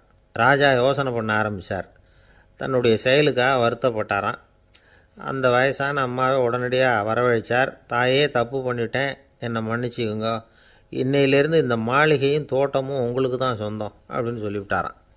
போகிறப்ப இந்த உலகத்திலேருந்து என்னத்தை எடுத்துகிட்டு போக போகிறோம், அதனால் ரொம்பவும் அலட்டிக்க வேண்டியதில்லை, கர்வப்பட வேண்டியதில்லை அப்படிங்கிறது ஒரு பெரிய உபதேசம். ஒரு பெரிய மனுஷன் சாக கிடந்தார், ரொம்பவும் அழுதார். ஏன் அழறீங்க அப்படின்னு கேட்டாங்க சுற்றி இருந்தவங்க. நான் சாகிறதுக்காக கவலைப்படலை, நான் நம்ம ஜனங்களுக்காக எவ்வளவோ காரியம்லாம் செஞ்சுக்கிட்டு வந்தேன். நான் செஞ்சுக்கிட்டு வந்த சேவையை இனிமேல் யார் செய்ய போகிறாங்க, அது யாரால் முடியும், அதை நினச்சி தான் அழறேன் அப்படின்னாராம். ஒருத்தர் முன்னாடி வந்தார். அதுக்காக நீங்கள் கவலைப்படாதீங்க, உங்கள் சேவையை தொடர்ந்து செய்கிறதுக்கு என்ன மாதிரி இளைஞர் பட்டாலும் தயாராக இருக்குது, இருந்தாலும் எங்கள் கவலை என்னென்னா அப்படின்னு இழுத்தார். என்ன சொல்லுங்கன்னு கேட்டார் அவர். நீங்கள் இது வரைக்கும் என்ன சேவை செஞ்சுக்கிட்டு வந்தீங்க, அதுதான் எங்களுக்கு இன்னமும் புரியாத புதிராக இருக்குது அப்படின்னாராம் அவர். ஒருத்தர் முகத்தை தொங்க போட்டுக்கிட்டு ஒரு மாதிரியாக வந்தார். என்ன விஷயம்னு விசாரித்தேன். என்னுடைய நண்பன் ஒருத்தங்கிட்ட கருத்து வேறுபாடு, இனிமேல் நமக்குள்ளே எந்த சம்மந்தமும் வேணாம்னு நட்பை முறிச்சிட்டு வந்துட்டேன்னா. நண்பர்கள்னு இருந்தால் கருத்து வேறுபாடு வரத்தான் செய்யும்னு. கருத்து வேறுபாடு வராமல் இருக்கிறதுக்கு ஏதாவது வழி உண்டா அப்படின்னு கேட்டாங்க. அதை பற்றி நிபுணர்கள் சில யோசனைகளை சொல்லியிருக்கிறாங்கன்னு. முதல் விஷயம் என்னென்னா, உங்கள் நண்பனுக்கு ஒரு செய்தி சொல்லணும்னா அதை நீங்களே நேரடியாக சொல்லுங்கள், அல்லது உங்கள் கைப்பட கடிதம் எழுதுங்க. அதாவது நேரடி தொடர்பு முக்கியம். அதை விட்டுட்டு இன்னொருத்தர் மூலமாக நண்பர்களுக்கு செய்தி அனுப்புனா நீங்கள் சொல்கிற செய்தி அப்படியே போய் சேராது, அது சேதமாயிடும். கூட்டி குறைச்சி சொல்லிவிடுவாங்க, அது குழப்பத்தில் கொண்டாந்து விட்டுரும். இது ஒரு யோசனை. ரெண்டாவது யோசனை என்னென்னா, நீங்கள் ஒரு நல்ல காரியத்தை செய்யும் பொழுது உங்கள் நண்பரையும் சேர்த்துக்குங்க, அவருக்கும் அதில் ஒரு ஈடுபாட்டை உருவாக்குங்க. மூணாவது யோசனை, நம்ம பக்கத்தில் இருக்கிற நண்பர் மகிழ்ச்சி அடைகிற மாதிரி ஏதாவது செய்யணும். சின்ன சின்ன செயல்களாக இருந்தாலும் பரவாயில்ல, அவர் நமக்கு எதுவும் செய்யலையே, நாம் எதுக்கு செய்யணும் அப்படின்னு நினச்சிக்கிட்டு இருக்கக்கூடாது. நாலாவது யோசனை என்னென்னா, உங்களுக்கு ஒரு பிரச்சனையா அல்லது உங்கள் நண்பருக்கு ஒரு பிரச்சனையா, எதுவாக இருந்தாலும் 2 பேரும் சேர்ந்து உட்காந்து ஆலோசனை பண்ணுங்கள். நம்ம யோசனையும் கேட்கப்படுதே அப்படிங்கிற நினைப்பே அவருக்கு ஒரு மன நிறைவை உண்டாக்குமா. 5வது யோசனை, உங்கள் நண்பர் ஏதோ ஒரு காரியத்தை செய்கிறார், நீங்கள் உடனே அவசரப்பட்டு நீ செய்கிறது தப்புன்னு தீர்ப்பு சொல்லக்கூடாது. அவர் அதை செய்கிறதுக்கான நியாயங்கள் எவ்வளோ இருக்கும், அதை புரிஞ்சுக்கிறதுக்கு முயற்சி பண்ணணும். 6வது யோசனை, உங்கள் நண்பர் என்ன சொன்னாலும் அதை பொறுமையாக கேளுங்க. அவர் சொல்கிறத புரிஞ்சுக்கணும், அவர் சொல்ல விரும்புகிறத புரிஞ்சுக்கணும், அவர் சொல்ல முடியாமல் தவிக்கிறதையும் புரிஞ்சுக்கணும். இப்படி 3 விதமாகவும் அவரை புரிஞ்சுக்கிட்டு அதுக்கு தகுந்த மாதிரி செயல்படணும். 7வது யோசனை என்னென்னா, உங்கள் நண்பர் உங்ககிட்ட ஏதோ ஒரு கருத்தை சொல்கிறார், அது உங்களுக்கு பிடிக்கல, அதுக்காக உடனே நீ சொல்கிறது சரியில்லை, நான் ஒத்துக்க மாட்டேன் அப்படின்லாம் மறுத்துக்கிட்டு இருக்கக்கூடாது. அவர் சொல்கிறத கேட்கணும், பொறுமையாக சிந்திக்கணும், அதுக்கப்புறம் பதில் சொல்லணும். இப்படிலாம் நடந்துக்கிட்டால் நண்பர்களுக்குள்ள கருத்து வேறுபாடு வர்றதுக்கு வாய்ப்பே இருக்காது அப்படின்னு வல்லுநர்கள் தொகுத்து சொல்லியிருக்கிறாங்க இந்த யோசனைகளை. எனக்கு தெரிஞ்ச சில நண்பர்கள் உண்டு, அவங்களுக்குள்ளேயும் கருத்து வேறுபாடுகள் வராமல் இருக்கிறதுக்கு சில நுட்பங்களை கையாளுறது உண்டு. ஒருத்தர் சொன்னார், அந்த டாக்டர் சின்ன வயசுலேருந்து என் கூட பழகினவர், நாங்கள் 2 பேரும் இணை பிரியாத நண்பர்கள், இருந்தாலும் எனக்கு உடம்பு சரியில்லைன்னா நான் அவர்கிட்ட வைத்தியம் பார்த்துக்க மாட்டேன் அப்படின்னார் ஒருத்தர். ஏன் அப்படின்னு கேட்டேன். எங்கள் நட்பு கெட்டுப்போடக்கூடாது இல்லையா, அதனால தான் அப்படின்னார் இவர். ஆஃபீஸை முடிஞ்சு வீட்டுக்கு போகிற சமயத்தில் ஒருத்தர் கடைக்கு போய் ஸ்வீட் வாங்கினார். சரி, வீட்டுக்கு பிள்ளைங்களுக்கு தான் வாங்கிட்டு போகிறார் அப்படின்னு மற்றவங்க நினச்சாங்க. அவர் அப்படி செய்யலை. அந்த இடத்துலையே பொட்டலத்தை பிரித்தார். திருட மாதிரி அப்படியே சுற்றி ஒரு தரம் பார்த்துக்கிட்டார். யாரும் தெரிஞ்சவங்க இல்லைங்கிறத முடிவு பண்ணிவிட்டு அவசரமாக அதை அப்படியே போட்டு முழுங்கிவிட்டு கையை தொடச்சிக்கிட்டு நல்ல பிள்ளை மாதிரி நடந்து போக ஆரம்பிச்சிட்டார். அவர் யாருன்னா, அவரோட பிரச்சனை எல்லாருக்கும் தெரியாது, சில பேருக்கு தான் தெரியும். அதாவது அவர் உடம்பில் சர்க்கரை இருக்குதுன்னு டாக்டர் சொல்லிவிட்டாராம். அதனால் வீட்டில் சர்க்கரையே இவர் கண்ணில் காட்டுறதில்ல. அதனால் இவர் யார் கண்ணிலையும் படாமல் இப்படிப்பட்ட வேலைகள்லாம் செய்கிறது வழக்கம். யாருக்கும் தெரியாமல் இப்படி ஸ்வீட்டை வாங்கி சாப்பிட்டுட்டு அவர் பாட்டுக்கு போயிடுறது. இப்படிப்பட்டவங்களுக்கெல்லாம் கொஞ்சம் ஆறுதலான தகவல் இன்றைக்கி. அது என்னென்னா, நாம் சாப்பிட்ற சர்க்கரைக்கும் நம்ம உடம்பில் உள்ள சில கோளாறுகளுக்கும் அப்படி என்ன தான் சம்மந்தம் இருக்குது. இதை பற்றி சமீபத்தில் சில ஆராய்ச்சிகள்லாம் நடந்திருக்குது. ஏன்னா சர்க்கரைன்னாவே விஷம் மாதிரி அதை பார்க்குறவங்களும் சில பேர் உண்டு. சின்ன பிள்ளைங்களுக்கு வயத்தில் பூச்சி உண்டாகிறதுலேருந்து பெரியவங்களுக்கு நீரிழிவு வர்ற வரைக்கும் எல்லாத்துக்கும் சர்க்கரை தான் காரணம்னு சொல்லிகிட்டு இருக்கிறோம். ஆனால் அந்த அளவுக்கு பயப்பட வேண்டிய அவசியம் இல்லை அப்படின்னு சொல்கிறாங்க. சர்க்கரை வியாதி, இருதய நோய், பித்த நீர்ப்பை நோய், இதெல்லாம் சில நோய்கள்லாம் நாம் சாப்பிட்ற சர்க்கரைக்கும் தொடர்பு இருக்குன்னு நினைக்கிறோம். ஆனால் அப்படி சம்பந்தம் உண்டுங்கிறதுக்கு போதுமான அளவுக்கு ஆதாரம் இல்லை அப்படிங்கிறாங்க ஆராய்ச்சியாளர்கள். ஒரே ஒரு சம்பந்தம் தான் உறுதியாக இருக்குதான். அதுவும் இந்த பல் சிதைவு அப்படின்னு இருக்கு இல்லையா, அந்த சர்க்கரை சாப்பிட்றதுக்கும் இந்த பல் சிதைவுக்கும் சம்பந்தம் இருக்குது அப்படிங்கிறத மட்டும் உறுதியாக சொல்கிறாங்க. சர்க்கரைன்னா நாம் சாப்பிட்ற ஜீனி மட்டும் இல்லை, பழம், காய்கறி, பால், தேன், இப்படி எல்லாத்துலேயும் அது இருக்குது. கேரட்டு கொடுக்குற சத்தில் 88% சர்க்கரை, ஆப்பிள் கொடுக்குற சக்தியில் 95% சர்க்கரை. இது ஜீனி சர்க்கரை, இது ஆப்பிள் சர்க்கரை அப்படிங்கிற வித்தியாசம்லாம் உடம்புக்கு கிடையாது. ரெண்டுமே உடனடியாக சக்தி கொடுக்குது. ஒரு ஸ்பூன் சர்க்கரையில் 16 கலோரி தான் சத்து இருக்குது. அதிகமாக சர்க்கரை சாப்பிட்டா நீரிழிவு வந்துருங்கிறது தப்பான ஒரு அபிப்பிராயம். டயபெட்டிஸுங்கிறது ஒரு மெட்டபாலிக் டிஸார்டர், அவ்வளவுதான். அதாவது நாம் சாப்பிட்ற சர்க்கரையை நம்ம உடம்பு திறமையாக உபயோகப்படுத்திக்க முடியல அப்படின்னு அர்த்தம். அதனால தான் அதிகமாக இனிப்பு வேணாம்னு சொல்கிறோம். ஏற்கனவே உடம்பால் முடியாத ஒன்றை மறுபடியும் அது தலையில் சுமத்தி அதிகமாக வேலை வாங்க வேணாமே அப்படிங்கிறதுக்காக தான். ஆகாரத்தில் அதிகமாக சர்க்கரை இருந்தால் அதனால் உடனே சர்க்கரை வியாதி வந்துடும்ங்கிறதுக்கு விஞ்ஞான ரீதியாக போதுமான ஆதாரம் இல்லை.